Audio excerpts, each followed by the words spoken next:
Bismillahirrahmanirrahim. Assalamualaikum warahmatullahi wabarakatuh. Selamat malam teman-teman semuanya. Senang sekali hari ini bisa bertemu kembali dengan teman-teman dalam program yang diselenggarakan oleh startnow.idn, yaitu adalah agenda sharing session. Dan tema hari ini adalah tema yang sangat luar biasa karena kita akan mendengarkan materi dari pakarnya juga yang sangat luar biasa. Ini kita bertemakan tentang meluaskan karya pemuda melalui literasi. Nah, namun sebelum itu, mari kita panjatkan puja dan puji syukur kehadirat Allah Subhanahu wa taala atas berkat dan rahmat hidayahnya sehingga kita semua dapat berkumpul dalam tautan Zoom meeting hari ini, ada juga yang di live streaming YouTube dalam keadaan sehat walafiat. Salawat beserta salam senantiasa kita junjung tinggikan kepada Nabi besar kita, Nabi Muhammad Sallallahu Alaihi Wasallam, kepada keluarganya, pada sahabatnya, dan kita selaku umatnya hingga akhir zaman. Amin ya Allah ya Rabbal Alamin. Baik, teman-teman semuanya, baik yang di Zoom ataupun yang di live streaming, sebelum kita memulai agenda pada hari ini, alangkah lebih baiknya kita berdoa terlebih dahulu sesuai dengan agama dan kepercayaannya masing-masing. Berdoa dipersilakan.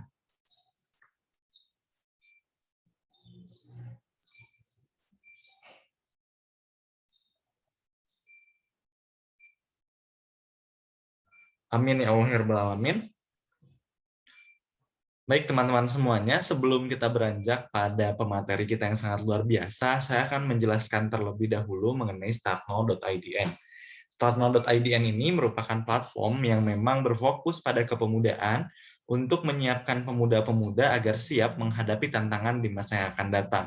Sehingga pemuda sebagai generasi penerus masa depan ini siap untuk menjadi pemimpin-pemimpin di setiap aspek dan bidang yang ada di suatu negara untuk nantinya menjadi seorang pemimpin baru. Karena dengan kita mempersiapkan pemimpin-pemimpin dari mulai sekarang, ini akan meningkatkan kapabilitas dan juga kapasitas mereka untuk memimpin di masa yang akan datang.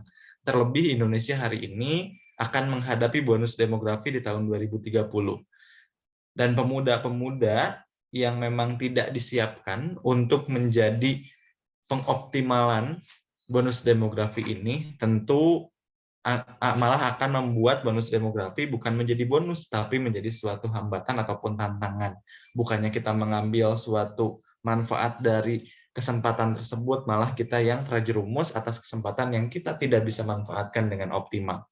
Sehingga dengan penguatan kapasitas dan kapabilitas ini, pemuda dan pemudi harapannya bisa mengimplementasikan dan bisa menerapkannya dalam kehidupan sehari-hari, karena hanya dengan implementasi kita akan mampu mendapatkan pembelajaran yang sangat luar biasa.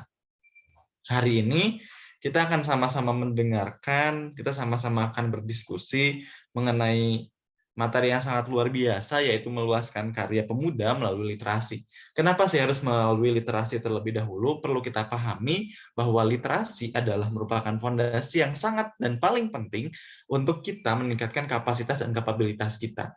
Karena tanpa adanya literasi, tanpa kita menguatkan literasi, maka fondasi yang kita bangun tidak akan kokoh.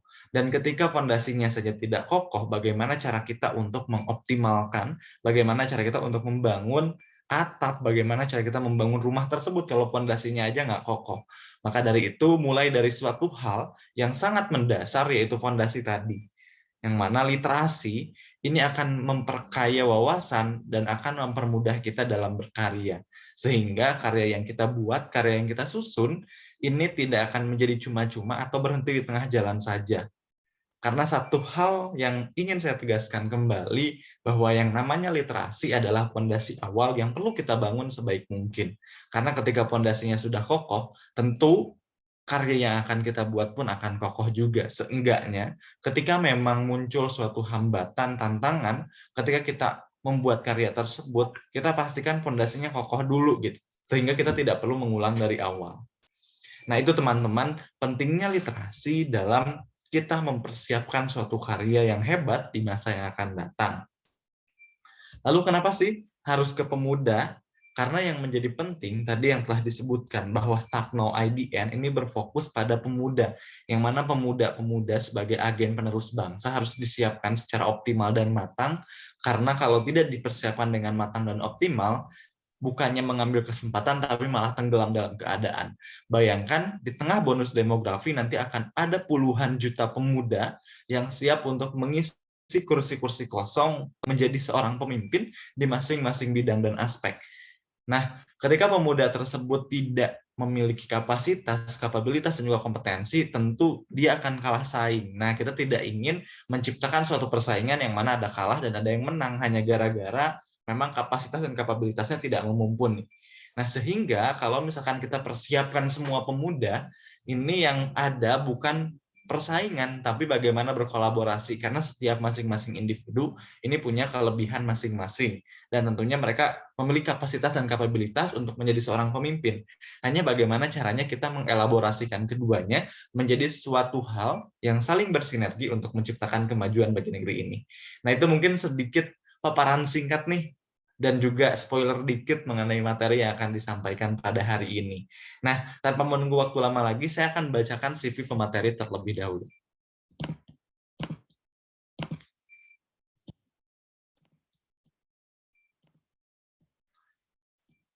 Nah, baik, pemateri kita pada hari ini bernama Muhammad Hussein Haikal. Muhammad Hussein Kang Haikal ini, atau disapanya Kak Hussein ataupun Kak Haikal ya, bebas teman-teman mau menyapa apa, kalau saya lebih enaknya nyapanya Kak Haikal. Nah, Kak Haikal ini menempuh pendidikan sekarang di S2 Ilmu Keluarga dan Perkembangan Anak di Institut Pertanian Bogor pada tahun 2021 sampai sekarang, dan juga pernah menempuh pendidikan di UIN Sunan Gunung Jati, Bandung, di S1 Komunikasi dan Penyiaran Islam sejak tahun 2014 sampai 2020 ya, Kak Haikal ya. Di mana S1 Komunikasi dan Pengajaran Islam ini mempelajari public speaking, menulis, dan juga broadcasting. Nah, adapun profil beliau ini adalah lelaki yang lahir di Garut pada tanggal 19 Februari 1993 yang menyenangi dunia anak dan kerelawanan.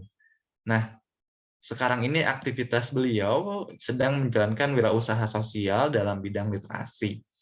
Nah, beliau ini dapat dikontak di alamatnya Jalan Masjid Agung Cibiuk, Kidul, Kecamatan Cibiuk, Kabupaten Garut, ataupun melalui ponsel atau email yaitu haikalmhusen@outlook.com, ataupun telepon dan juga Instagramnya @haikalmhusen.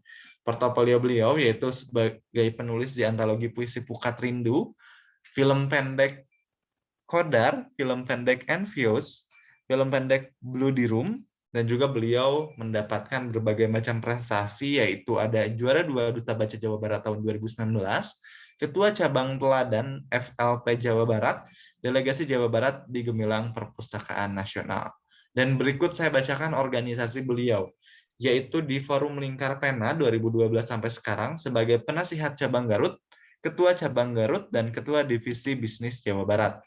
Dan juga sebagai Paguyuban Duta Baca Kabupaten Garut, yaitu sebagai Ketua Umum di tahun 2020 sampai sekarang, dan juga di PAS ITB tahun 2015 sampai 2018 dengan beberapa jabatan, yaitu Badan Penelitian dan Pengembangan, Mentor Apresiasi Seni Teater dan Musik, Mentor Penulis Cilik. Dan beliau sekarang sedang bekerja di CV Selasar Timur Indonesia sebagai direktur, yang mana tugasnya adalah mengkoordinir berjalannya penerbitan dan kegiatan pelatihan yang berhubungan dengan dunia literasi, dan juga pernah bekerja di tahun 2016 sampai 2017 sebagai penyiar di radio MQFM Bandung.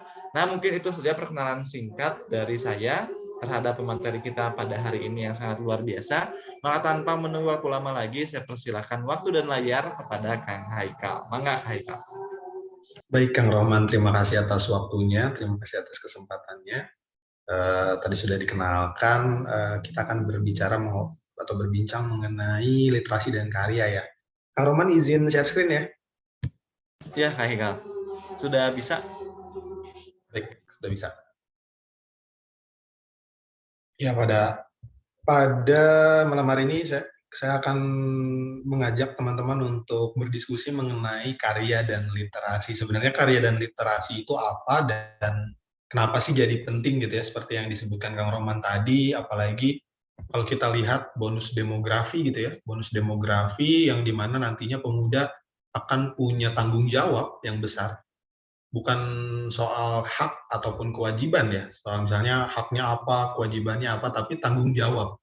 Lebih dari itu tanggung jawab di mana kita bisa memaksimalkan gitu ya dari sekarang ataupun dari waktu yang hari ini gitu ya, bagaimana kita bisa menelurkan banyak karya ataupun kita dapat memperbanyak wawasan kita berliterasi di tengah masa yang cukup tidak jelas gitu ya, di masa yang tidak jelas posisinya hari ini jangankan untuk berpikir berkarya gitu ya, kadang-kadang ada yang mengeluh bagaimana dengan pandemi, ingin bekerja saja sulit, ingin berkuliah tapi daring dan lain sebagainya kayak gitu. Sedangkan di waktu yang sama kita memiliki satu PR, punya tugas besar, tanggung jawab besar untuk menyongsong tadi bonus demografi, lalu bagaimana Indonesia yang hari ini berangsur bahkan secara ekonomi sangat cukup membuat sedih ya kalau kita lihat sedikitnya kita bergeser dari negara berkembang menuju maju, sekarang negara berkembang di fase bawah ya. Klasemennya sudah mulai turun nih dari seri A. Kita akan lihat pertama untuk perkenalan tadi sudah dikenalkan oleh Kang Rohman, saya sedang menempuh pendidikan di Pascasarjana Ilmu Keluarga dan Konsumen IPB, Selasar Timur juga dan juga di Duta Baca bersama Kang Rohman. Pertama, kita akan mulai dari definisi.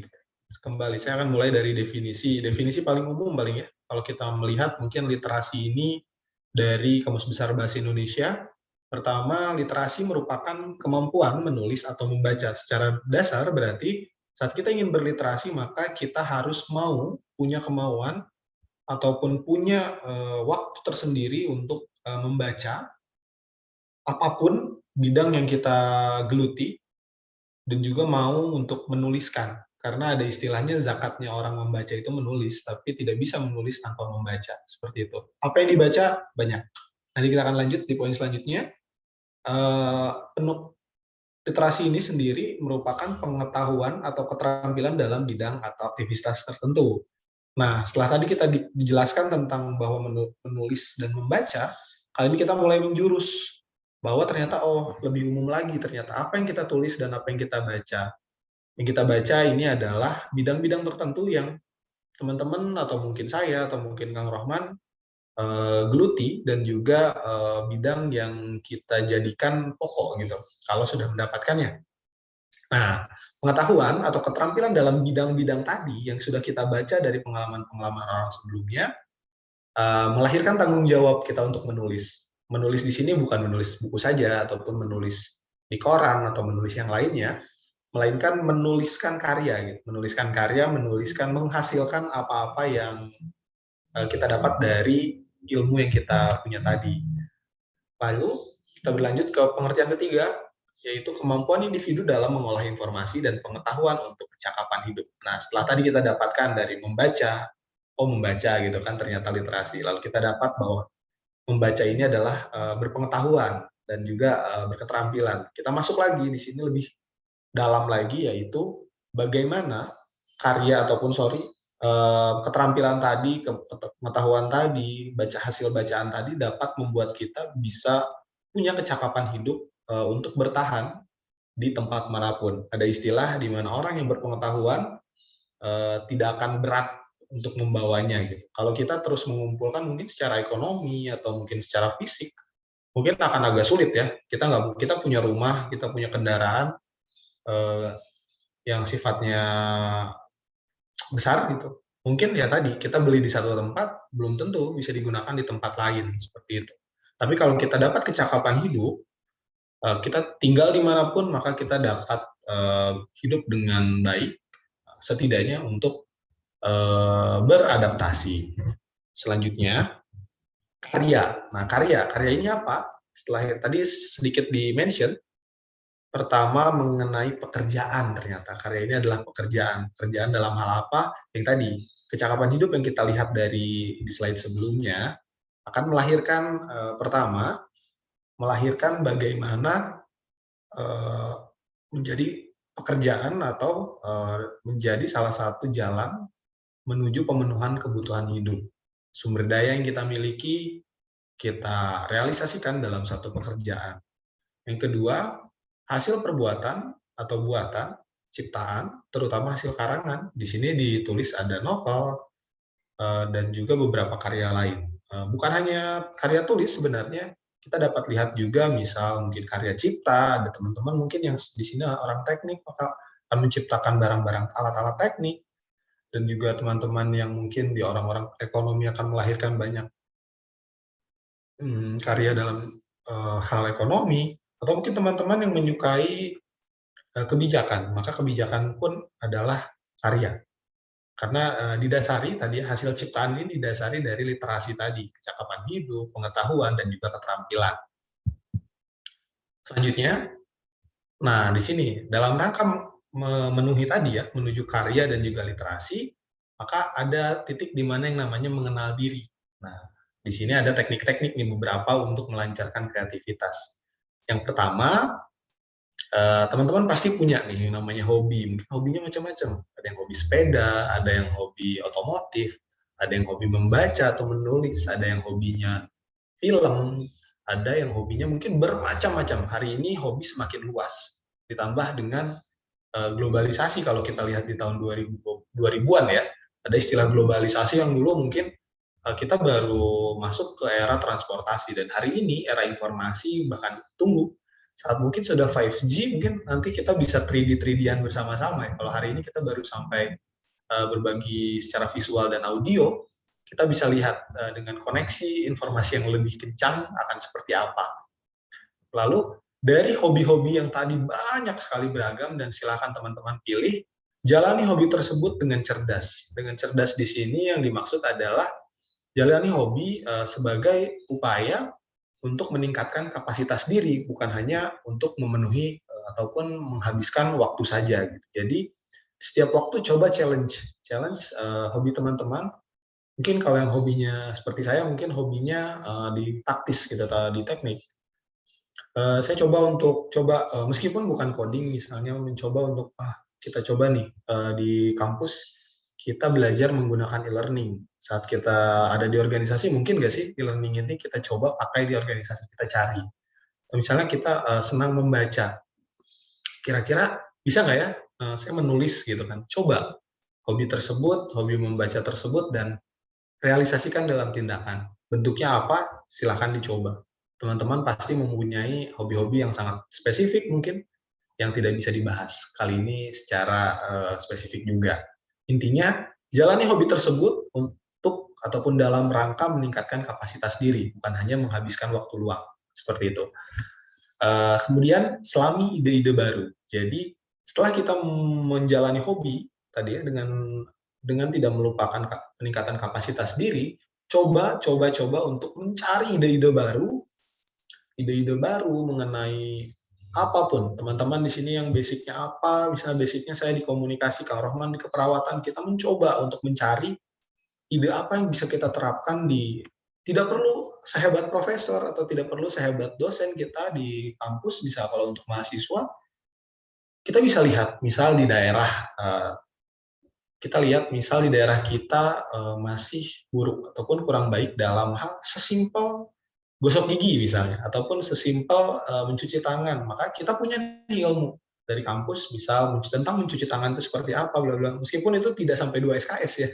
Saat kita pulang ataupun datang ke daerah kita, coba ide-ide itu mungkin nggak ya diterapkan, mungkin nggak ya kita buat satu gerakan, mungkin nggak ya ini menjadi sesuatu gitu kan, mungkin nggak ya kita coba cari sesimpel mungkin, buat gerakan bersama teman-teman buat membuat instalasi air sendiri untuk umum gitu kan. Siapa tahu teman-teman yang di daerahnya kurang secara kesehatan, bisa jadi itu menjadi jalan gitu ya untuk lingkaran teman-teman meningkat gitu ya. Jadi di sini setelah udah punya hobi, setelah sudah punya hal yang akan didalami, selami ide-ide baru mengenai hobi tersebut agar teman-teman bisa upgrade lagi, upgrade gitu kan. Jadi si hobi tadi istilahnya kalau kita di tahun 2010 sparring misalnya, sparring game gitu ataupun game apapun ya. Mungkin kalau dulu olahraga kita futsal, basket dan lain sebagainya. Kalau hari ini mungkin Mobile Legend gitu ya, ada e-sport kan dan lain sebagainya. mabar di kosan gitu, ataupun main bareng sama teman-teman kosan dengan teman-teman kelas atau teman-teman yang lainnya, Pak, coba tingkatkan gitu, 1 tahun, 2 tahun, 3 tahun, kita ada di titik mana gitu. Dan kuncinya adalah jangan takut mencoba, gitu. Karena apalagi untuk kita yang teman-teman mungkin masih sendiri gitu ya, masih lajang dan lain sebagainya, di mana tanggung jawab ada pada diri sendiri gitu ya. Kesempatan mencoba, kredit mencoba, silahkan habiskan sekarang, tentunya dengan bertanggung jawab ya. Kita coba dengan bertanggung jawab, coba hal tadi, ide-ide tadi, ataupun hobi-hobi tadi kita jalani, kita coba terus gitu ya, potensi-potensi apa saja yang ada dalam diri gitu ya, hingga akhirnya nanti dari mencoba ini kita bisa melihat citra diri apa yang kita punya gitu.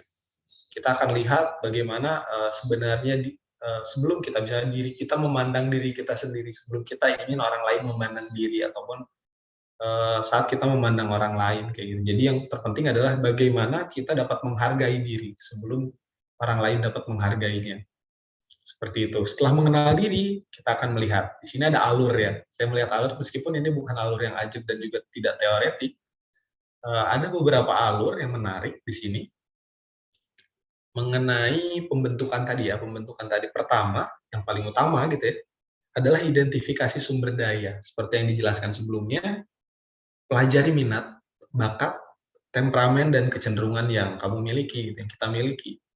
Minat jelas tadi, makanya saya coba memulai dengan hobi, karena kebanyakan mungkin banyak dari kita yang belum mengetahui bakat kita apa, gitu kan. Maka yang kita harus coba cari adalah melalui hobi. Hal-hal yang kita lakukan berulang kali dan kita sukai, gitu. Jadi pelajari itu sampai kita mengetahui gitu ya, bakat kita di mana. Secara kognitif seperti itu. Jadi secara kognitif dan juga gimana dalam berkarya, kita pelajari itu. Kita pelajari minatnya di mana, bakatnya apa, dan lain sebagainya. Setelah itu pelajari juga temperamen. Temperamen itu apa maksudnya? Mungkin kalau teman-teman sudah pada belajar, mungkin kayak secara psikologis, manusia ada yang sanguinis, ada yang koleris, ada yang flegmatis, ada yang melankolis. Pelajari juga itu.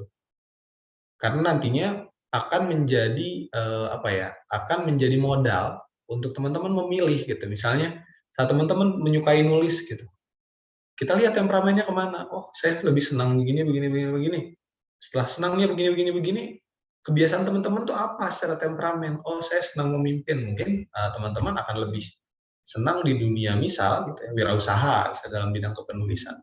Atau kalau misalnya teman-teman ternyata lebih senang dengan menggali ide dan lain sebagainya, mungkin teman-teman akan berakhir sebagai penulis gitu kan, penulis yang dan semua jalan itu akan menemukan ujungnya gitu.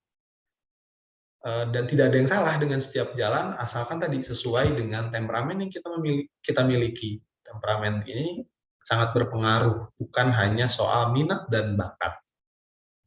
Dan yang terakhir adalah kecenderungan. Kalau saya katakan di sini kecenderungan di sini mungkin kayak kecenderungan akan tujuan yang kita punya gitu.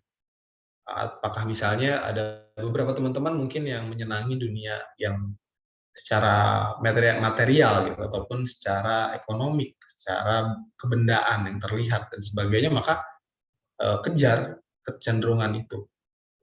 Kalau teman-teman di sini yang senang dengan sosial dan lain sebagainya, maka kejar.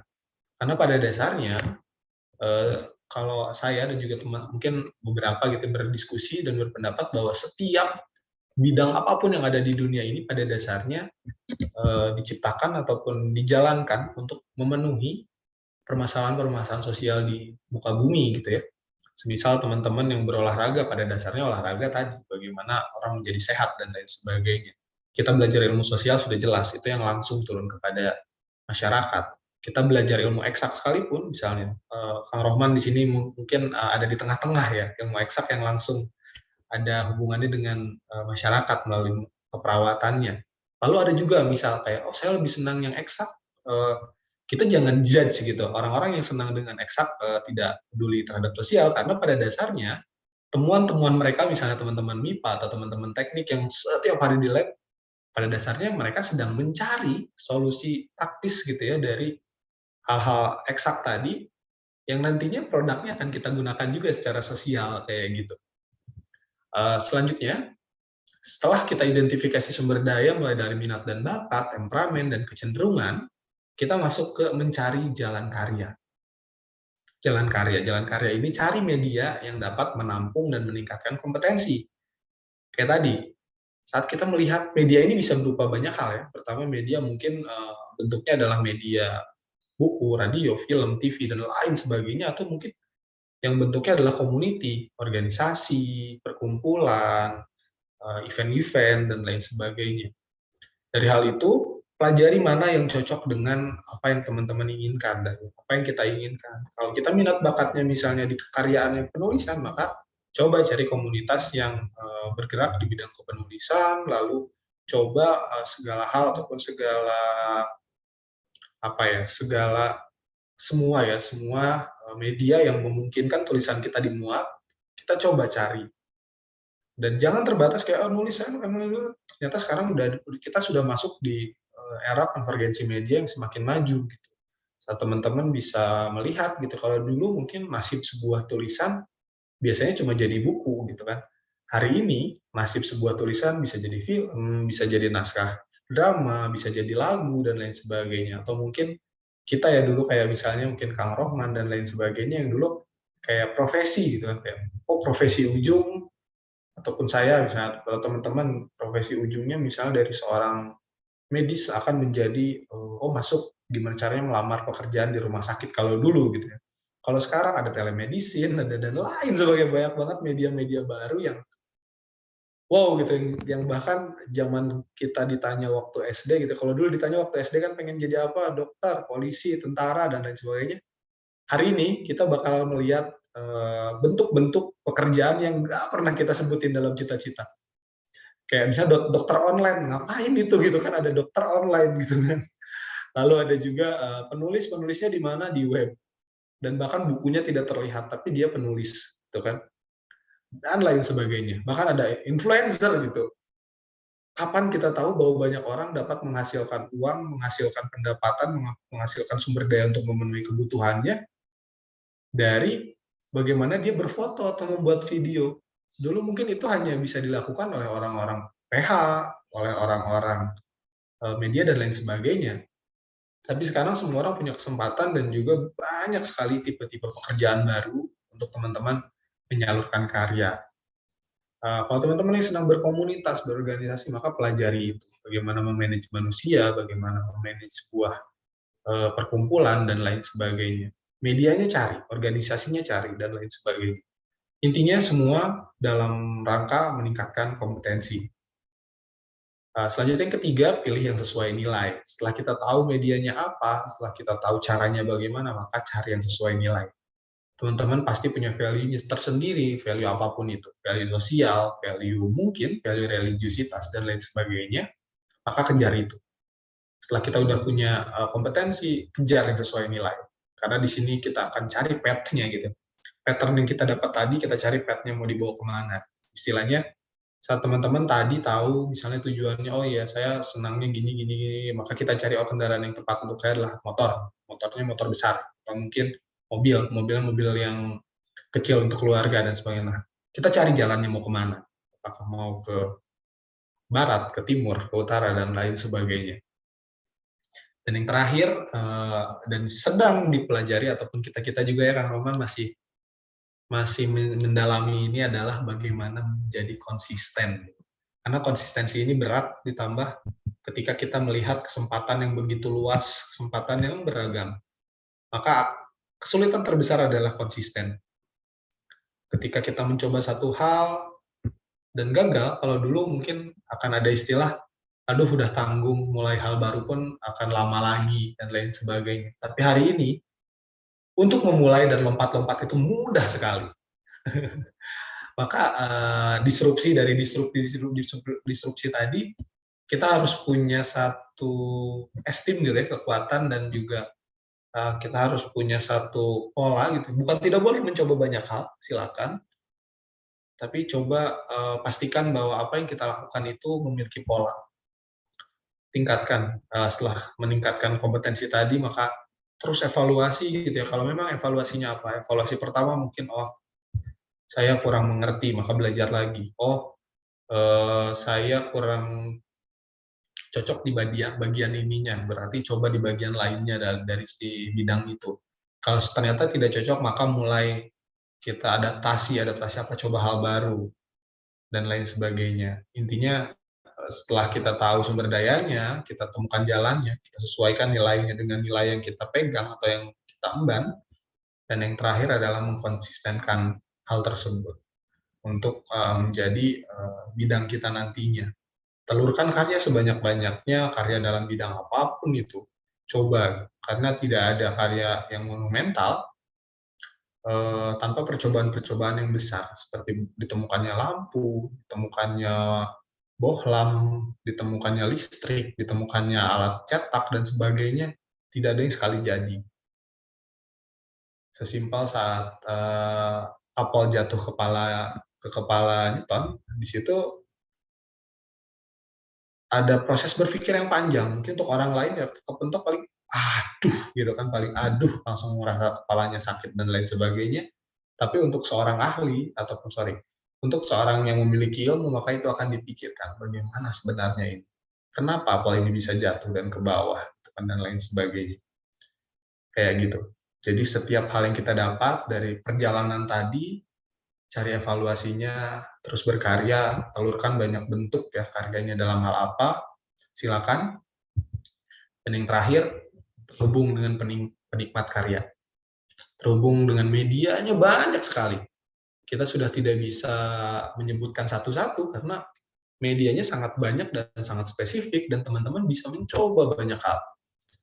Yang paling mudah mungkin di sini saya cuma menyebutkan ini karena ada ikonnya aja 3 ya, Facebook, Twitter, dan Instagram dari template-nya. Karena pada dasarnya lebih banyak lagi. Kalau teman-teman suka video, mungkin ada YouTube. Sekarang bahkan ada yang terbaru, TikTok gitu kan ya. Atau teman-teman yang senang berorganisasi, sekarang banyak banget. Apalagi secara online kita dapat berkumpul dengan orang-orang dalam skup ataupun dalam lingkar yang lebih luas. Kalau dulu mungkin kayak kita tinggal di kampus gitu. Saya tinggal di Bandung Raya, dengan Kang Rohman juga di Bandung Raya di Jatinangor. Dulu kita mungkin terbatas untuk berorganisasi itu ya se-Bandung Raya gitu. Bagaimana kita bertemu dengan teman-teman di Bandung dan lain sebagainya. Tapi dengan sekarang mudah sekali untuk mengadakan konferensi-konferensi nasional. Kita bertemu dengan orang-orang dari belahan dunia lain bahkan, dan menemukan pengalaman-pengalaman baru dari mereka. Intinya perkuat dulu diri apa yang kita punya dan lain sebagainya. Baru setelah itu kenali dunia, kenali apa yang mereka mau, kita akan menemukan banyak konsep. Mungkin teman-teman boleh menggunakan konsep apapun, minat bakat, mau menggunakan ikigai atau apapun istilahnya, dari banyak konsep. Intinya adalah satu, jangan lupa berliterasi, terus membaca, terus perbanyak kompetensi, terus perbanyak pengetahuan. Perbanyak di sini bukan berarti banyak dalam banyak hal ya, dalam artian perbanyak kapasitas gitu. Dalam satu hal, kalau teman-teman ingin menjadi spesialis, maka spesialkan diri. Kalau ingin teman-teman lebih senang menjadi generalis, maka jadilah generalis yang banyak tahu dan banyak bisa, dan lain sebagainya. Intinya kedua hal tersebut tidak ada yang salah asal teman-teman tahu untuk apa itu dilakukan. Jangan hidup di lingkungan spesialis yang yang membutuhkan kedalaman ilmu saat kita punya keluasan ilmu, maka tidak akan terhargai. Begitupun sebaliknya. Maka jangan meng-underestimate atau memandang rendah diri atas apapun yang kita punya. Silahkan, setiap bakat sekarang punya jalannya asal kita tahu. Tidak mudah memang, tidak akan mudah berbicara seperti ini, tapi yang pasti ada jalan asal kita mau mencari jalan itu. Temukan itu sendiri tidak mungkin. Temukan itu bersama teman-teman terdekat, bersama komunitas-komunitas paling dekat dengan kita, dan sampai ke tujuan di mana tadi kita menjadi satu orang superhero yang layak untuk masuk ke dalam Avenger. Kalau bahasa sekarang gitu. Kalau orang bilang Avenger itu kumpulan dari orang-orang akhirnya menjadi hebat, enggak. Avenger itu kumpulan orang-orang hebat yang berkumpul akhirnya menjadi lebih hebat. Karena di film Avenger sekalipun, figuran tetap figuran, maka kejar hal yang tadi. Pelajari kepemimpinan dan juga pelajari bagaimana untuk menjadi orang yang dipimpin. Terima kasih mungkin Kang Rohman untuk sharing-nya dan waktunya. Baik, Terima kasih banyak Kak Haikal atas pemaparan materi yang sangat luar biasa. Barusan disampaikan banyak hal ya mengenai literasi dan juga bagaimana cara kita sebagai pemuda agar mampu berkarya melalui literasi tersebut. Nah, selanjutnya adalah sesi tanya jawab. Oke, nah selanjutnya adalah sesi tanya jawab. Dipersilakan kepada teman-teman peserta yang ingin bertanya ini untuk menuliskan pertanyaannya di kolom komentar, di kolom berkirim pesan dengan menuliskan nama, asal instansi, dan pertanyaan. Nah, sebentar mungkin ya Kak Haikal, kita cek terlebih dahulu nih ada beberapa pertanyaan yang sudah masuk.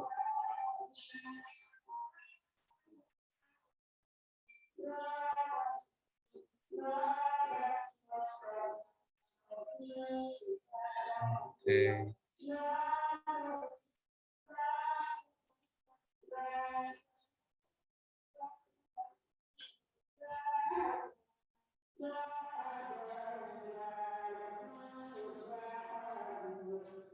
Oke, ini udah ada pertanyaan masuk dari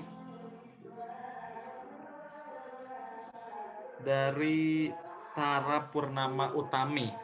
Asal instansinya IAIN atau UINFAS. Pertanyaannya, Assalamualaikum Kak, izin bertanya. Menurut Kakak sendiri, bagaimana caranya agar kita mampu beraktivitas literasi? Karena aktivitas literasi seperti membaca itu terkesan seperti membosankan. Nah, itu Kak Haikal untuk pertanyaannya. Mangga diberikan waktu dan kesempatan kepada Kak Haikal untuk menjawab pertanyaan tersebut. Ya, terima kasih Kak Tara ya. Kak Tara mengenai berliterasi sebenarnya seperti kita tahu tadi, saat kita lihat literasi sebagai membaca, mungkin itu baru literasi secara sempit ya, secara membaca meskipun basicnya dengan membaca kita bisa tahu lebih banyak hal gitu, meskipun kita tidak mengalami. Nah, ada dua di sini jawabannya. Yang pertama, untuk teman-teman yang memandang membaca ini sebagai satu kegiatan mencari ilmu, maka coba cari, kalau kata Najwa Shihab itu, cari buku yang membuatmu suka gitu. Jadi kalau kita sukanya novel ya baca novel. Kalau kita sukanya baca puisi, baca dulu puisi. Karena itu adalah gerbang. Saat kita sudah terbiasa membaca satu hal, nantinya akan menjadi gerbang kita untuk membaca hal lain. Satu. Itu kalau untuk membaca sebagai istilahnya literasi sebagai membaca buku. Tapi yang kedua, saat kita berbicara berliterasi bukan cuma soal membaca buku, silahkan. Kalau teman-teman sangat baik dalam membaca keadaan, silahkan pelajari itu, latih kepekaan teman-teman terhadap sekitar dan lain sebagainya. Kalau teman-teman lebih senang secara eksak, teknis, dan juga mempelajari bagaimana dunia bekerja, ya silahkan pahami dan perdalam kepekaan dalam hal itu. Jadi silakan mencoba berliterasi. Ini bukan cuma soal membaca buku, meskipun membaca buku adalah hal yang paling penting, yang penting sekali.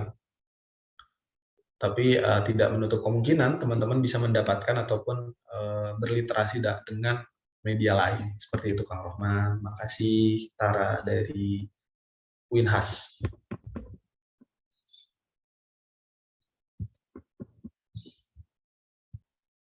Baik, terima kasih banyak Kak Haikal atas jawaban yang diberikan.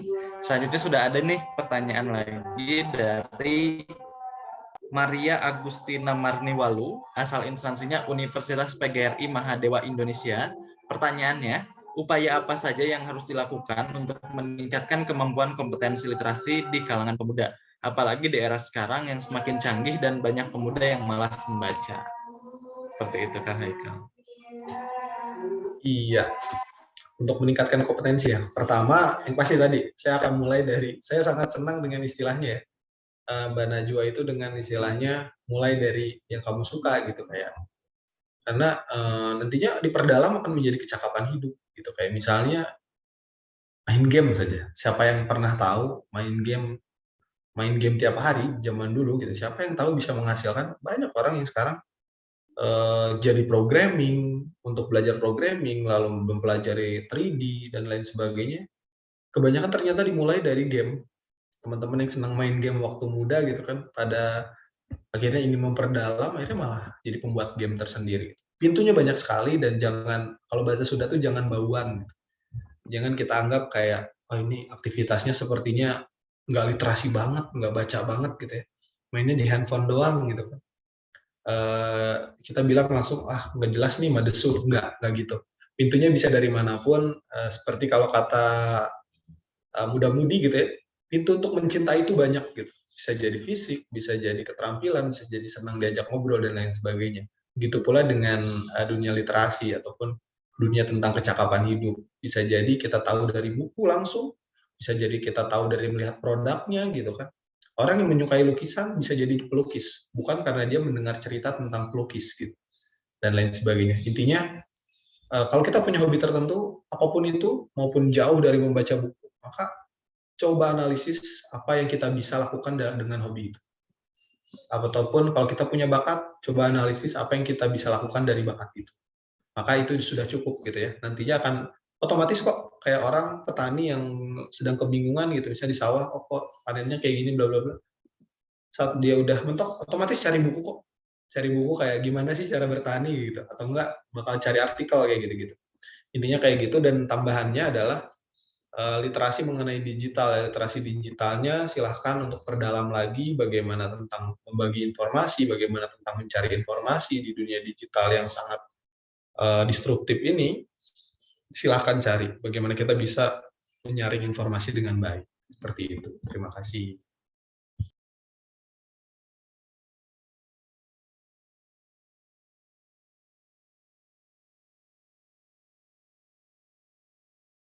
Oke, baik. Terima kasih banyak Kak Haikal atas jawaban yang diberikan. Ada lagi mungkin Kak Haikal yang mau ditambahkan atau kita lanjut ke pertanyaan selanjutnya? Kayaknya cukup dulu deh untuk Amaria. Makasih ya. Oke, siap. Nah, selanjutnya ada pertanyaan dari Diana Faikatul Hikmah. Dari Diana Faikatul Hikmah, asal instansinya Universitas Islam Jember. Pertanyaannya, bagaimana cara membangun literasi pada pemuda yang kecanduan gadget yang membuat mereka malas untuk berkarya? Kepada pemuda yang kecanduan gadget ya, dari Diana Islam Jember. Tadi jawabannya sebenarnya hampir serupa ya. Pertama, kalau memang si kecanduan ini otomatis sebenarnya kalau untuk kecanduan kita bisa bilang segala macam kecanduan ya tetap adiksi itu tidak baik karena perlu manajerial gitu ya, manajemen. Maka yang pertama ada istilah kalau kita mulai suka itu bisa jadi kita dimulai dengan candu. Orang-orang yang senang main bola bisa jadi tiap hari main bola dulu pertama kali dia senang gitu kan ya. Nantinya akan lelah sendiri kok gitu. Nantinya akan lelah kalaupun terus kecanduan, maka tadi buat intervensi tersendiri fase hidup yang dimana mereka akan sebenarnya menemukan titiknya di mana bahwa oh saya harus memperbaiki hidup dan sebagainya. Jadi intinya coba cari titik itu gitu ya. Nantinya kalau teman-teman misalnya punya tanggung jawab tersendiri misalnya dengan orang-orang terdekat yang punya kecenderungan kayak gitu, maka pertama lihat dulu apakah potensial gitu ya hobinya di gadget itu. Kalau memang potensial coba arahkan gitu bagaimana mereka dapat mencari ataupun menambah ya kompetensi di sana gitu ya kalau memang potensial. Kalau memang tidak potensial atau misalnya tiap hari hanya mengkonsumsi saja gitu kan, mengkonsumsi tanpa ada hal yang didapat gitu kan, bahkan hingga meninggalkan hal-hal penting dalam hidupnya, maka gimana caranya kita coba gitu ajak untuk setidaknya gitu kan kayak mengurangi dalam hal ini mengurangi bukan mengurangi poinnya bukan dalam mengurangi interaksinya dengan gadget tapi gimana caranya kita punya fase hidup yang sehat juga gitu kayak mulai dari oh pagi-pagi olahraga, bangun pagi dan lain sebagainya. Terus di mana jam tidur yang baik dan lain sebagainya kayak gitu. Hingga pada akhirnya meskipun kita main game, kecanduan gadget, bahkan kecanduan baca buku pun sebenarnya bisa jadi masalah loh gitu kan. Bahkan banyak juga tokoh yang bilang gitu kan kayak untuk apa baca buku terus gitu kan tapi tidak ada fungsinya terhadap dunia kayak gitu. Jadi sebenarnya bukan cuma gadget. Membaca sendiri pun bisa jadi masalah saat kecanduan sampai kita melupakan waktu untuk hal lain. Jadi intinya pertama, lihat dulu potensinya, jangan dulu langsung ditarik gitu, apalagi kalau kita sebagai kakak atau sebagai orang tua gitu kan melihat anak-anak adanya di gadget. Kita lihat dulu apa yang dia lakukan di gadget, positif atau negatif. Kalau negatif mungkin intervensinya adalah gimana caranya untuk membelokkan ke hal lain gitu ya. Bisa jadi masih di gadget atau mungkin di hal lain di luar gadget. Kalau kita lihat misalnya potensialnya positif, maka kita coba arahkan untuk saudara atau mungkin kita sendiri gitu ya, untuk bisa terarah gitu hobinya, meskipun apa ya, hobinya terarah kayak senang main game, senang baca konten, senang bikin lihat YouTube, senang lihat konten-konten di YouTube, TikTok dan lain sebagainya, maka kita lihat oh potensinya di mana. Kalau memang ada potensi ya silakan, mending coba aja dulu. Toh kayak gitulah, kita masih punya waktu. Meskipun ada yang bilang hari ini harus kita lakukan semaksimal mungkin, iya. Tapi saat kegagalan terjadi di hari ini, maka jangan sebut itu kegagalan, tapi sebut oh iya kita belajar gitu. Karena orang bijak cuma ada dua pilihan, bukan menang dan kalah, bukan berhasil dan gagal, tapi menang berhasil ataupun menang dan belajar, berhasil dan belajar. Tidak ada istilah gagal, yang ada hanya belajar. Kayak begitu. Jadi jangan underestimate kegiatan apapun, bisa jadi positif, bisa jadi negatif. Kayak gitu. Terima kasih. Oke, berarti orang bijak itu bukan tentang berhasil atau gagal, tapi tentang belajar dan berhasil ya Kak Hekal ya. Karena tidak ada kamus kata gagal di dalam kepalanya orang bijak, yang ada itu belajar atas segala hal yang dilakukan. Nah, selanjutnya ini ada pertanyaan lagi Kak Haikal dari Ayu Erlian Arahim, asal instansinya Poltekkes Kemenkes Bengkulu. Pertanyaannya, bagaimana tips untuk orang yang tidak percaya diri dengan karyanya sehingga tidak berani untuk menyebarluaskan karyanya sendiri, dan bagaimana caranya agar dia bisa berkolaborasi dengan pihak yang lainnya gitu Kak Haikal. Jadi ada orang yang nggak percaya diri sama karya yang dimiliki sehingga tidak berani untuk menyebarluaskan karya yang dimiliki. Itu yang pertama. Lalu yang kedua, bagaimana caranya agar orang yang nggak percaya diri ini bisa berkolaborasi dengan pihak yang lain. Ya, mengenai kepercayaan diri ya, Kang Roman, ini isu besar sih sebenarnya. Kita juga pasti pernah mengalami itu, dimana kayak mungkin Kang Roman memulai media ini juga mungkin kayak ada yang mau ngikutin nggak ya gitu kan, kayak misalnya kita mau mempelajari sesuatu juga mungkin nggak ya dan lain sebagainya. Pertama soal kepercayaan diri, menumbuhkan percaya diri ya dalam hal berkarya.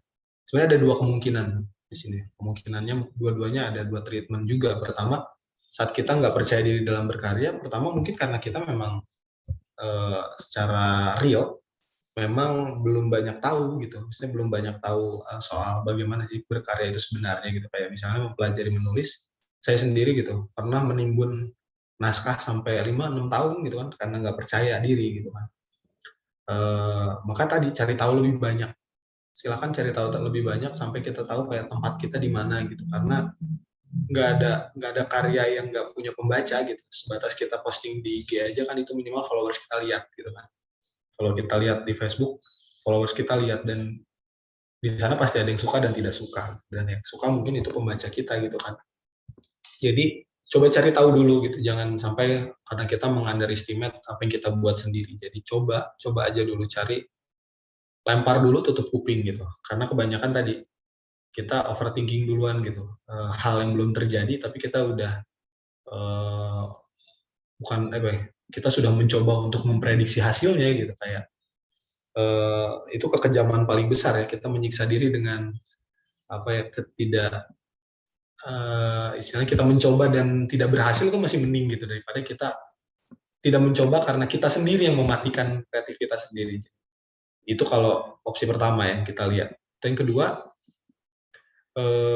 bisa jadi karena ekspektasi kita yang terlalu tinggi gitu, karena kita banyak tahu dan ekspektasi terlalu tinggi. Mungkin saya lihat teman-teman di sini ataupun saya sendiri ataupun Kang Roman, kita mungkin ada dua fase ini. Kalau untuk yang kedua, karena kita terlalu banyak tahu hal-hal yang bagus gitu, kayak oh karyanya bagus. Saat kita bikin karya pertama, loh kok kayak gini, kayaknya ampas deh gitu kan. Makanya kita coba telusuri gitu dari orang-orang hebat tadi, karya pertamanya apa sih? Karya pertamanya pasti ada di media-media kampusnya gitu ya, mungkin masih ampas juga gitu. Jadi jangan lihat orang-orang besar itu karena hari ininya gitu, tapi lihat orang-orang besar itu karena proses mereka menuju itu. Jadi kayak gitu. Jadi jangan lihat orang besar itu hari ini, tapi lihat prosesnya ke belakang. Jadi jangan lihat kayak oh dia banyak uang, oh dia sukses dan lain sebagainya, maka kita ngelihat itunya saja, tapi lihat ke belakang itu. Oh ada proses yang tinggi, oh karya pertamanya pernah ditertawakan, semua orang pasti mengalami itu. sejenius apapun, karena nggak ada karya yang disukai oleh semua orang. Jadi opsinya dua. Pertama tadi lihat, kalau kita memang kurang ilmu, makanya kita sampai nggak percaya diri, maka coba cari ilmu yang lebih banyak lagi, cari referensi lebih banyak lagi. Kalau kita tidak percaya diri karena meng-underestimate diri gitu ya, dengan melihat karya-karya besar, maka coba pelajari karya besar itu dimulai dari mana. Dari hal-hal kecil juga kok, kayak gitu. Pertanyaan kedua, bagaimana tadi Kang Rahman? Mohon maaf.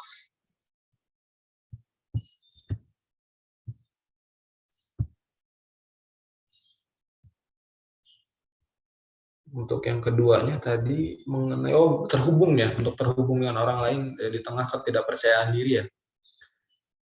Pasti jangan pernah tadi ya terlepas dari teman-teman sekitar. Jangan pernah terlepas dari teman-teman sekitar, karena pada dasarnya tadi orang yang paling bisa menghargai, orang yang paling bisa menghancurkan ya, menghancurkan ekspektasi, menghancurkan cita-cita dan sebagainya adalah orang terdekat. Jadi buat supporting sistem kita gitu, kayak teman-teman, keluarga, coba bicarakan dengan orang tua, coba bicarakan dengan teman-teman, saya senang menulis, saya senang apa, dan lain sebagainya. Karena dari hal itu tadi, support terpertama biasanya teman. Teman pembaca pertama kayak, oh saya suka bacaan ini. Kita lihat teman tipe apa itu, kayak misalnya, oh tipenya melankolis, berarti kita bisa menyasar kepada orang-orang melankolis lagi. Oh tipikalnya orang yang positif, kita bisa menyasar orang-orang positif. Mungkin nantinya ada mungkin tulisan-tulisan ataupun pembicaraan-pembicaraan yang sifatnya positif, motivasi dan lain sebagainya, kayak gitu. Jadi berkomunitas tidak perlu hebat, wah dulu komunitas besar dan lain sebagainya, cukup kita bersama teman-teman dulu. Kalau emang sama teman-teman menyenangi kegiatan yang sama, misalnya kayak main basket atau main bola, atau main game, atau mungkin coding, atau mungkin membaca dan lain sebagainya, buat dulu lingkaran bersama teman-teman untuk sharing bareng gitu kan. Kayak contoh, semuanya teman-teman kita ada 4 orang, semuanya senang membaca buku, maka coba buat lingkaran untuk misalnya kayak sama teman-teman itu discuss tentang buku yang teman-teman baca sendiri, kayak selingkaran dulu. Nanti kalau teman-teman tiba-tiba salah satunya, mungkin biasanya ya kalau di lingkaran-lingkaran baca tuh ada yang sampai menulis gitu, maka di sana panggung pertama teman-teman gitu kan, bersama teman-teman terdekat. Bahkan kalau yang stand up comedy itu ada istilahnya kombut ya, komedi body gitu. Kalau di kepenulisan tuh ada istilah kita saling bedah karya bersama teman terdekat, itu paling mudah, lingkaran yang kita sudah ada secara alami ya, tidak perlu kita cari. Nanti dari sana saat kita sudah mulai terlihat atau kita sudah tahu langkahnya, masuk dulu ke organisasi atau masuk ke komunitas. Jangan dulu pengen langsung jadi bintang di komunitas, tapi jadi bagian dulu. Kalau kita memang tidak percaya diri, jadi bagiannya.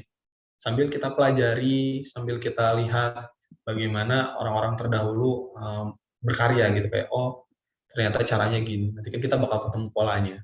Dan juga jangan lupa, jangan egois gitu. Saat kita masuk ke komunitas, kita mencari supporting system, maka jadilah supporting system untuk orang lain. Karena mungkin kalau saya dapat dari secara religiusitas gitu ya, mungkin yang nggak sebanyak itu, ada istilah bahwa saat kita secara simpel, saat kita membantu orang lain, ada secara otomatis semesta akan membantu kita juga melalui banyak tangan-tangannya, kayak gitu. Begitu Kang Rohman. Oke, baik. Terima kasih banyak Kak Haikal atas jawaban yang sangat luar biasa. Nah, ini selanjutnya masih ada pertanyaan. Sebentar saya baca terlebih dahulu mungkin ya Kak Haikal. Nah, ini dari Febrianto, asal instansinya Universitas Muhammadiyah Palangkaraya. Nah, ini pertanyaannya, kan tadi dijelaskan mengenai kemampuan literasi dalam berkarya. Nah, pertanyaannya sendiri itu adalah, Kak, bagaimana secara kita untuk meningkatkan kegiatan literasi teman-teman di sekeliling kita, sedangkan mereka cenderung acuh terhadap apa yang kita ajarkan gitu. Gitu Kak Haikal pertanyaannya dari Febrianto, Universitas Palangkaraya. Jadi mungkin kalau singkatnya dia tuh mau untuk menyebarluaskan literasi gitu ya di lingkungan sekitarnya, tapi lingkungan sekitarnya itu menolak gitu terhadap hal yang ingin dia sampaikan gitu.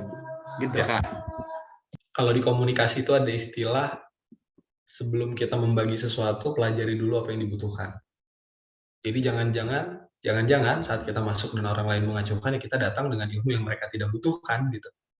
Jadi kayak coba lihat teman-teman senangnya apa gitu. Jangan jangan apa ya istilahnya, kalau kalau itu ada bisa kompleks ya, kayak kita melihat kayak oh saya punya ilmu baru semua orang pasti senang gitu, belum tentu gitu. Kayak ilmu baru yang kita dapat ya orang-orang yang butuh yang menyenangi itu, dan pasti ada tapi nggak semua orang. Mungkin teman-temannya eh, yang bertanya tadi gitu, kakak tadi sedang tidak butuh itu gitu, maka kita lihat dulu, kita kenali dulu mereka gitu. Oh teman-temanku senangnya apa gitu kan.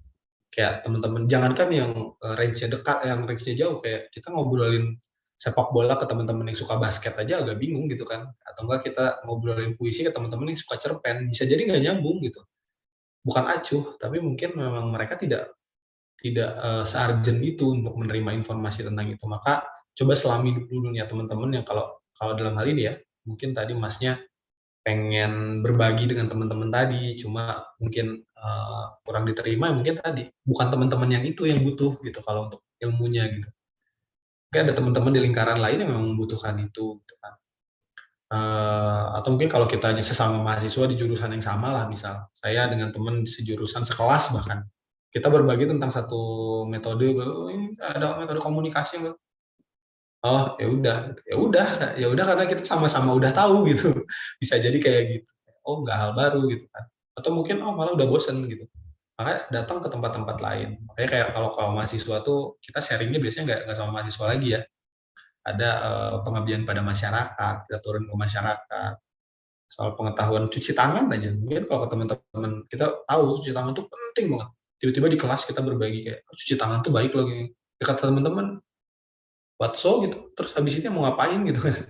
Habis itu. Beda saat kita turun ke lingkaran lain yang mungkin lingkarannya beda dengan kita. Akan muncul di sana exciting-nya tersendiri gitu. Kayak kita ngobrol dengan adik-adik tentang cuci tangan, dengan ibu-ibu tentang cuci tangan, mungkin mereka akan lebih exciting. Jadi kayak gitu.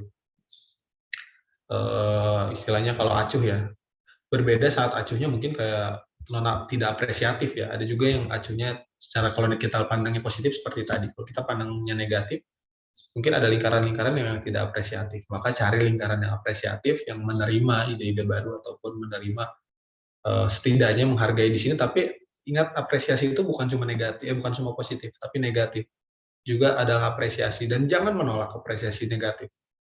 Kalau misalnya ada pandangan positif kayak, oh ini hebat banget tulisannya, oh hebat banget karya kamu, ya alhamdulillah.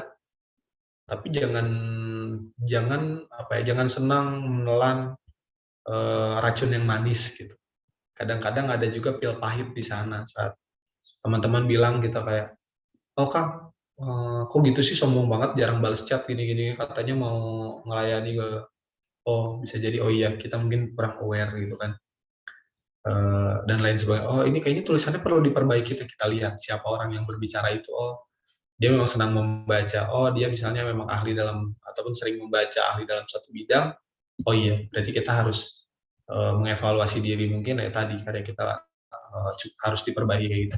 Jadi intinya kalau memang acuh di sana adalah non apresiatif, maka cari lingkaran apresiatif. Tapi jangan dulu pengen dipuji intinya. Apresiasi bisa positif, bisa negatif, dan harus diterima untuk ataupun dalam rangka meningkatkan kapasitas diri kayak gitu. Intinya jangan merasa cukup. Oke, baik, terima kasih banyak Kak Haikal tadi ya untuk Kak Febrianto untuk jawabannya. Jadi kita jangan pernah merasa cukup terhadap pencapaian kita hari ini, karena memang sejatinya untuk setiap hal tersebut tuh banyak hal yang perlu kita terima, apresiasi ataupun kritikan ini untuk menjadikan pembelajaran bagi kita semua. Nah ini selanjutnya pertanyaan terakhir mungkin ya Kak Haikal dari Lois Alkaran Sirait. Asal instansinya Universitas Islam Riau. Pertanyaannya, apa saja Kak persiapan awal yang bisa dilakukan untuk generasi muda agar mampu berkarya agar mampu berkarya melalui literasi di masa pandemi COVID-19. Seperti itu Kak Haikal. Iya, ini menarik dari Lois ya. Saya juga sempat, mungkin nggak tahu nih Kang Roman sempat nggak? Kalau saya sempat down sebenarnya di awal pandemi ya. Sempat down di awal pandemi karena banyak sekali pekerjaan-pekerjaan yang ataupun hal-hal yang kita harusnya dapat kita lakukan di masa tahun-tahun ini ya, apalagi di tahun 2020 awal dulu, tapi semuanya terhentikan gitu kan. Mungkin dialami juga oleh teman-teman pelajar yang baru masuk kuliah di masa pandemi gitu ya, belum ketemu kampus, gimana mau ikut UKM aja susah gitu kan, atau nggak mau ikut komunitas kumpul aja susah Kang, gitu. Gimana keluar rumah aja kita udah di lampu merah, udah dipelototin sama orang-orang gitu dan sebagainya. Tapi sebenarnya saat kita coba berdamai dengan pandemi ini, justru sebenarnya pandemi ini inkubasi yang sangat efektif gitu, di mana kita bisa mencoba banyak hal di satu tempat, di mana orang-orang nggak harus ketemu dulu gitu. Kayak mau nulis lebih banyak, mungkin me time-nya lebih banyak, kontemplasi lebih banyak. Langkahnya, kalau ditanya langkah, maka jawabannya sama seperti jawaban di slide tadi, yang slide sudah disampaikan. Pertama, kenalin dulu gitu, kayak kita tuh mau ngapain sih gitu. Karena sebenarnya sekarang mau ketemu orang kita tinggal Zoom. Kalau mau ketemunya secara langsung pasti ada kan temen yang bisa kita ajak ketemu. Ya tentunya dengan protokol kesehatan dan lain sebagainya. Asal tidak berkerumun, bisa kan pasti ada satu dua yang diajak ketemu gitu kan. Untuk baca buku sekarang e-book udah banyak. Perpustakaan digital, kalau teman-teman yang di luar Jawa Barat mungkin bisa akses Pusnas gitu kan. Kalau yang disediakan oleh Perpustakaan Nasional. Di Jawa Barat atau mungkin bisa diakses juga oleh non Jawa Barat, ada Candil. Setiap kabupaten kota juga ada sekarang mengeluarkan itu, setiap vendor, mau itu penerbit Gramedia, Erlangga, kampus-kampus semuanya mengeluarkan buku digital. Jadi jangan takut kekurangan referensi gitu kan. Bahkan sekarang kalau misalnya males banget baca buku, banyak kok yang ngebacain buku di YouTube atau di podcast gitu. Dengerin aja gitu. Jadi tetap tadi cari sumber daya yang kita miliki, caranya gimana, banyak sekarang medianya, dengan cuma duduk di rumah, dan juga habis itu cari caranya meluapkannya di mana. Sekarang banyak kok yang tiba-tiba jadi pandai editing video gitu karena banyak di rumah, yang tiba-tiba terbit buku 2 gitu setiap bulan 1 gitu kan, banyak banget. Jadi jangan salahkan COVID, tapi berdamai dengan COVID ini. Karantina ini jadikan inkubasi buat kita mencari hal baru gitu ya. Dan yang terakhir, saat kita bilang soal apa tadi, berkarya ya, tadi berkarya gimana caranya, intinya jangan membatasi diri, potensi diri jangan kita hambat oleh ekspektasi kita ataupun ukuran kita terhadap keberhasilan orang lain, kayak gitu sih. Karena semua orang punya jalan, yang jalannya tuh beda dikit-dikit aja tuh hasilnya udah beda banget gitu. Kayak gitu sih. Makasih. Oke, siap. Jadi jangan membandingkan diri kita sendiri dengan orang lain seperti itu ya Kak Haikal ya. Karena dengan kita membandingkan diri kita dengan orang lain, ini justru akan menghambat diri kita dalam semakin berkembang. Dan lalu yang selanjutnya, di masa pandemi COVID-19 ini jangan jadikan hambatan berarti ya Kak Haikal ya. Jadi, tapi jadikan sebagai suatu peluang untuk terus berkembang. Jangan sampai karantina ini menghambat potensi kita gitu ya Kak Haikal ya. Oke, luar biasa sekali Kak Haikal atas jawaban yang disampaikan. Mungkin itu pertanyaan terakhir mungkin ya Kak Haikal untuk sesi tanya jawab hari ini. Nah, kepada teman-teman semuanya yang masih ingin bertanya, masih kepo nih kan tentang materi pada hari ini, boleh banget untuk ditanyain langsung ya Kak Haikal ya, melalui Instagram mungkin di @haikalmhusen. Nanti saya akan cantumkan juga di grup Telegram yang teman-teman sudah masuk di grup tersebut, lalu juga saya akan tuliskan di kolom berkirim pesan agar teman-teman bisa langsung follow dan juga untuk menanyakan jika ada hal-hal yang masih belum teman-teman pahami. Nah, selanjutnya saya berikan kesempatan kepada Kak Haikal untuk memberikan closing statement-nya nih. Mangga Kak Haikal. Baik, terima kasih Kang Rohman. Apa ya istilahnya? Ini tepat 1 tahun ya setelah tahun lalu sempat sharing juga di sini dengan kondisi yang berbeda gitu. Kalau dulu fokusnya di mana dan sekarang di mana. Dari poin itu mungkin yang saya lihat adalah saat kita sedang berproses, jangan jadikan satu patokan benar atau bukan benar atau salah. Jangan jadikan patokan ini sudah berhasil atau titik gagal kayak gitu, karena kita nggak tahu finishnya di mana gitu. Kayak silahkan coba aja dulu asal positif gitu ya. Coba aja dulu asal positif, apapun halnya gitu ya. Asal kita berkembang, dan tapi jangan serabutan juga ya. Coba dulu asal positif, banyak hal mungkin yang kesempatan yang datang kepada kita, coba dulu. Intinya coba dulu, Asal kita tahu tujuannya apa, setidaknya tujuan pribadi ya, tujuan pribadi nggak soal pekerjaan atau apapun, tujuan pribadi kita apa, titik kebermanfaatan menurut kita apa, kejarnya itu, caranya gimana. Bisa jadi tiap tiap tahun berubah gitu, kayak mungkin tiba-tiba kepleset, misalnya Kang Rohman pernah nggak berpikir punya media ini, saya juga nggak pernah berpikir tiba-tiba bisa lanjut pasca sarjana dan lain sebagainya. Nggak ada yang membayangkan tentang potensi apa yang kita bisa dapat di masa yang akan datang, tapi jangan menghakimi diri karena misal kayak, duh kok saya sih kemarin bisa dapat hal ini, kok sekarang nggak dapat ya, gitu, kok jadi penurunan kapasitas. Jangan dulu, jangan jangan dulu sana. Mungkin kita ada di fase istirahat, kita mungkin ada di fase mundur sejenak untuk maju. Kalau di Squid Game kan gitu ya, kasih 5 langkah dulu nih maju ke depan gitu, nanti tarik lagi kayak gitu. Rehat penting gitu kayak. Jadi coba semua hal dan jangan apa ya, jangan justifikasi ini udah titik berhasil dulu, karena kita belum tahu titik berhasil ujungnya di mana. Kayak gitu. Terima kasih, selamat berkarya, selamat saling mengapresiasi satu sama lain. Oh iya, mengajak teman-teman buat mengikuti ya Duta Baca Garut. Sekarang mau launching. Terima kasih Kang Rohman. Assalamualaikum warahmatullahi wabarakatuh. Oke, baik. Terima kasih banyak Kak Haikal atas banyak sekali insight yang disampaikan. Tentunya akan sangat bermanfaat untuk kita semua. Jadi untuk teman-teman semuanya, boleh banget tadi ya, ada banyak sekali hal yang kita dapatkan hari ini, harapannya bisa diimplementasikan, dan tadi ya boleh ikuti Duta Baca Kabupaten Garut gitu kan, karena sekarang bentar lagi launching, sekarang berarti masih proses gitu kan. Nah, oke teman-teman semuanya, tadi kita udah dengarkan closing statement dari Kak Haikal. Selanjutnya aku mau menginformasikan nih kepada teman-teman semua, yaitu teman-teman pasti penasaran ini form evaluasinya kapan sih dibagikan. Nah, ini aku mau menginformasikan untuk teman-teman semuanya bahwa syarat untuk mendapatkan e-sertifikat adalah teman-teman wajib untuk mengisi form evaluasi. Nah, form evaluasi ini akan dibagikan esok hari pada pukul 8 pagi waktu Indonesia bagian Barat. Nah, ini akan disimpan untuk form evaluasinya di kolom komentar yang disematkan. Jadi teman-teman ngeceknya di kolom komentar, jangan di kolom live chat gitu. Nah, nanti disematkan, teman-teman silakan isi. Untuk batas pengisiannya itu esok hari pada pukul 23.59 waktu Indonesia bagian Barat. Nah, teman-teman silakan isi, lalu 2 hari ke depan ini akan diinformasikan mengenai e-sertifikatnya gitu di grup Telegram. Jadi tetap terus pantengin grup Telegramnya, karena sepenting itu untuk mendapatkan informasi, jangan dulu leave grup. Nah, mungkin itu aja untuk pemberian informasinya. Dan selanjutnya saya akan memberikan e-sertifikat sebagai bentuk apresiasi kepada Kak Haikal secara digital. Mohon untuk diterima Kak Haikal sebentar.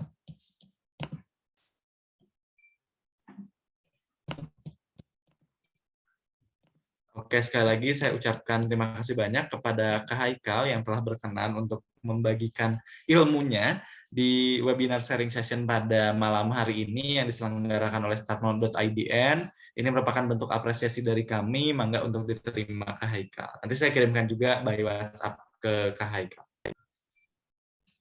Terima kasih banyak Kang Rohman atas kesempatan. Baik. Oke, baik. Sekali lagi saya ucapkan terima kasih banyak kepada Kak Haikal. Maka dari itu, setelah pemberian sertifikat dan juga tadi telah kita dengarkan closing statement dari Kak Haikal, maka berakhir sudah untuk webinar pada malam hari ini.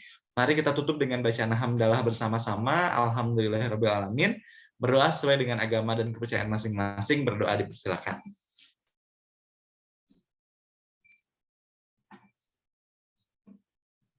Amin ya Allah ya Rabbal Alamin. Sekali lagi saya ucapkan terima kasih banyak kepada Kak Haikal, terima kasih banyak juga kepada seluruh peserta yang telah mengikuti webinar yang diselenggarakan oleh startnode.idn hari ini. Semoga apa-apa yang disampaikan ini bisa menjadi manfaat untuk kita semua dan bisa diimplementasikan dalam kehidupan sehari-hari. Dan saya sebagai moderator memohon maaf apabila terdapat banyak kesalahan dalam memandu jalannya diskusi. Sekian webinar pada malam hari ini. Wassalamualaikum warahmatullahi wabarakatuh. Sampai jumpa di webinar selanjutnya.